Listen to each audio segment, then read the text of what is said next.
Ladies and gentlemen, welcome back. 2012 Honda Civic. Long story short, scanned for codes. Customer complaint is the car won't rev. It's verified. Not going to start it up. I don't even want to get in it.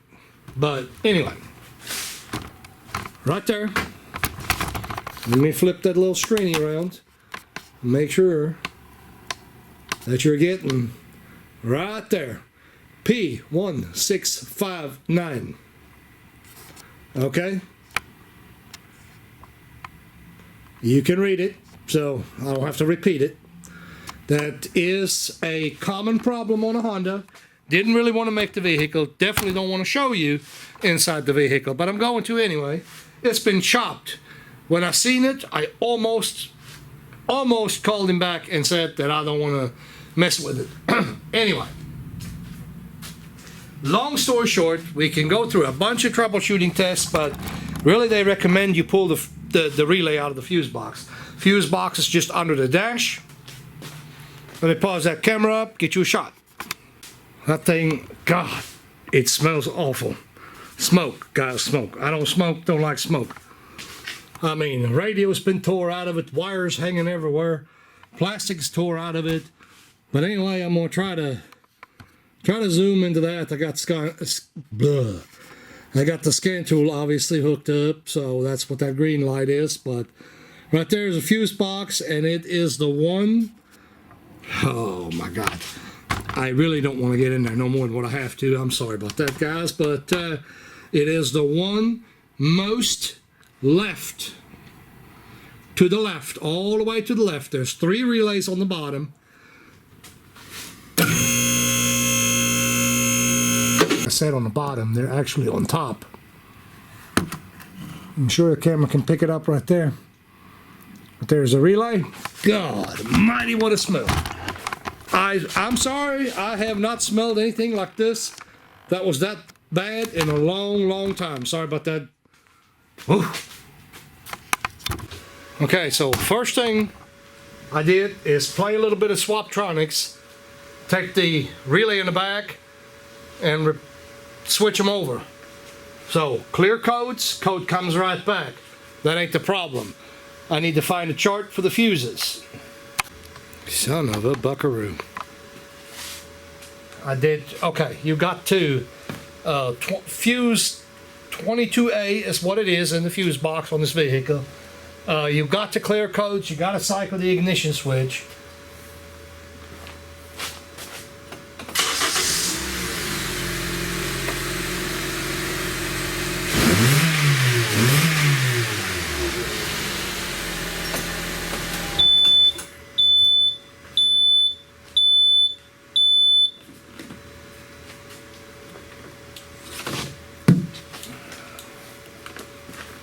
Bring your along.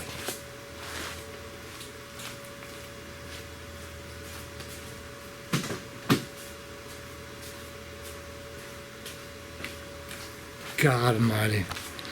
Man, people. Alright, so let me see. Get you a shot of this. Just kidding. Get you a shot of this. So I looked here on our diagram. There is 22 is over here, and well, throw the cover away. You can't read it anyway. Who gives a crap about the damn cover, right? So I looked in here. I went through all the fuses. I didn't even. Don't try to read it because, quite frankly, I can't see it anyway. So I went through here. Checked all your fuses, okay, with the exception of this fuse right in here. I hope you can see where I'm pointing at, this one right here. Guess what? I looked into the cavity here. This cavity is empty. This cavity is empty. That one is not empty. That's the fuse. The fuse was missing. I can prove it to you. I think the Honda picks up on it like right away. I think. Alright, but there's your code. Alright, all that code is stored as I figured it would be. And by the way, you guys ain't paying attention to me. I did something stupid, but I'm not going to elaborate. Anyway, there's your code. And that computer stores that code as soon as that circuit gets interrupted. Go, Zeus. And right now, I could prove that to you. I'm not going to. Right now, the car will do the same thing it did before, probably. Anyway, I'm going to clear those codes. If you clear codes, you reread the codes.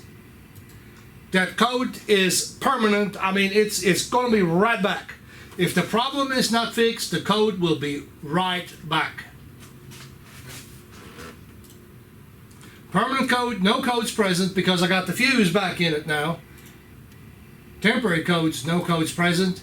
Like I said, we're not going to play with this thing and take a chance of really messing something up. But anyway, proof is in the pudding. There you go.